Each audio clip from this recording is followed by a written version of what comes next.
harder back to the Bible. Jika kita tidak percaya kepada kebenaran Tuhan yang menyelamatkan manusia, berarti kita percaya kepada dusta iblis yang menipu, menyesatkan, dan membawa kepada kebinasaan yang kekal. Yesus Kristus Tuhan, seri yang ke-8. Yesus menyatakan dirinya Tuhan dengan mengatakannya. Saudara kita senang sekali selalu menanyakan mana pengakuan Yesus yang mengatakan dirinya Tuhan. Ternyata banyak yang ketinggalan pelajaran dan banyak yang ikut-ikutan pertanyaan menyontek. Cerdaslah dalam beriman dan temukan kebenarannya. Yang pertama, Matius 7 ayat 21 dan 22.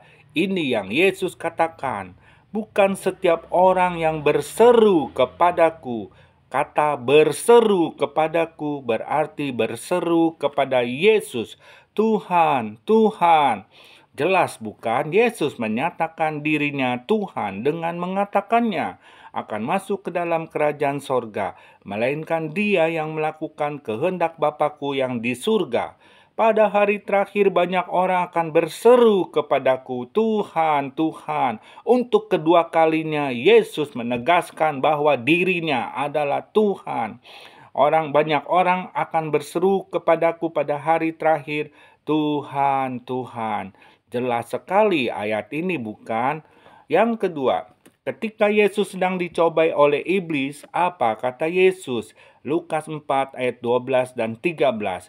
Yesus menjawabnya, katanya, ada firman, jangan engkau mencobai Tuhan Allahmu.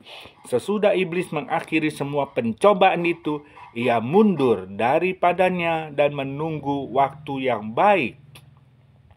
Ayat ini jelas. Iblis tahu Yesus itu Tuhan dan iblis tidak berani berkata engkau bukan Tuhan.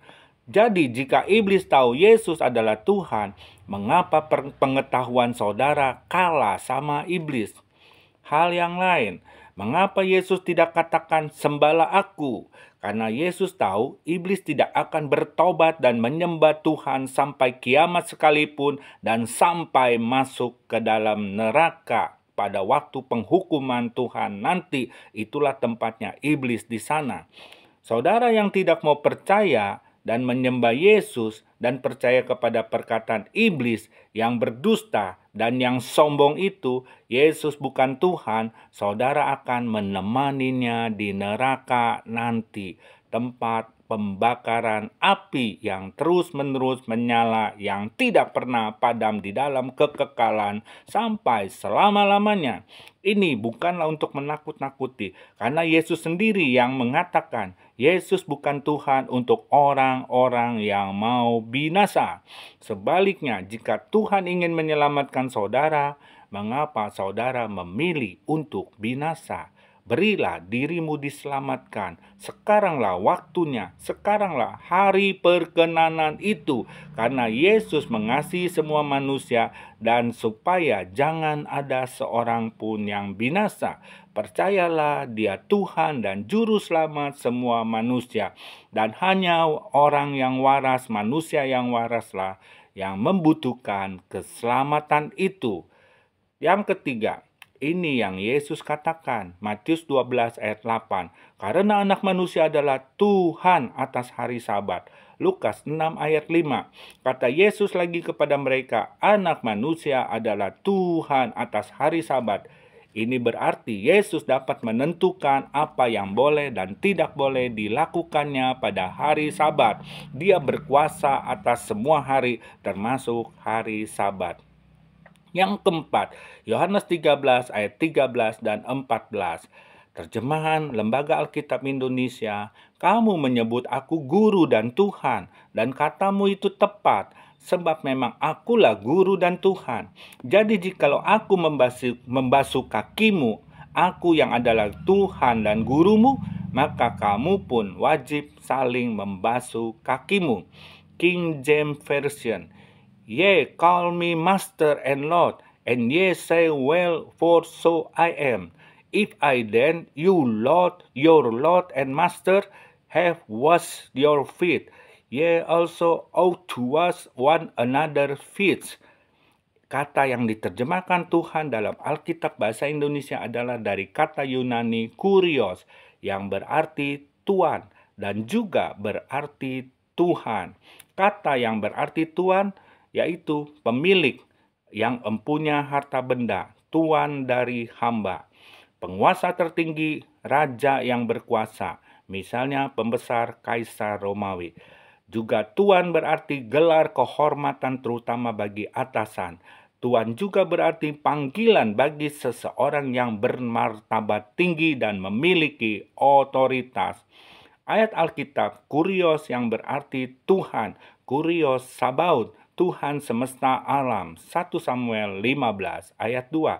Kurios Pantokrator, Tuhan yang maha kuasa, 2 Korintus 6 ayat 18, Wahyu 11 ayat 17, dan seterusnya, 2 Samuel 7 ayat 8, Nahum 2 ayat 13.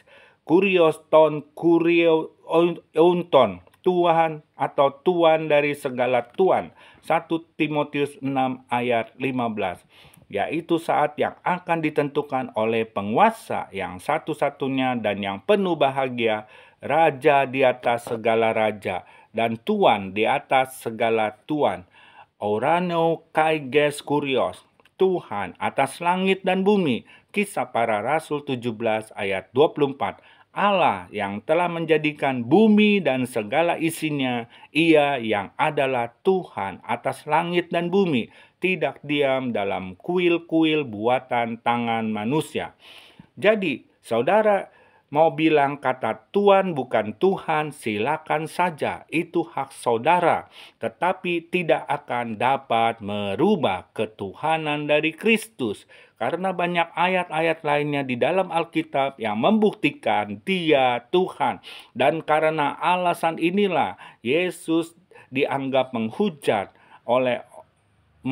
Tuhan oleh orang-orang Yahudi sehingga Dia harus mati disalibkan. Yesus dikatakan menyamakan diri dengan Tuhan, padahal Dia adalah Tuhan itu sendiri yang menjadi manusia. Itulah kekuasaannya dan itulah terbukti penggenapan janji Tuhan yang mau menyelamatkan manusia dan yang menyatakan namanya yang berkuasa, yaitu Yesus Kristus Tuhan.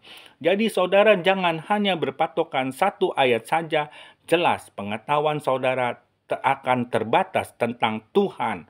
Jangan membatasi Tuhan dengan pengetahuannya. Pengenalan akan Tuhan akan terus bertambah jika saudara mau terbuka hatimu dan tidak menutup diri, menutup hati yang menjadi kafir. Ya, itu orang kafir menutup kepada kebenaran. Jadi tidak ada yang merubah kata Tuhan menjadi Tuhan seperti tuduhan ataupun asumsi saudara yang tidak mempelajari arti kata kurios. Ini Tuhan bisa juga berarti Tuhan, segala Tuhan. Tuhan tidak dapat menjadi Tuhan, tapi Tuhan bisa menjadi Tuhan segala Tuhan. Allah sebagai Tuhan tertinggi dan penguasa alam semesta. Back to the Bible. Inilah perkataan Yesus yang menyatakan dirinya Tuhan. Dan masih banyak lagi di lain waktu akan dibahas kembali.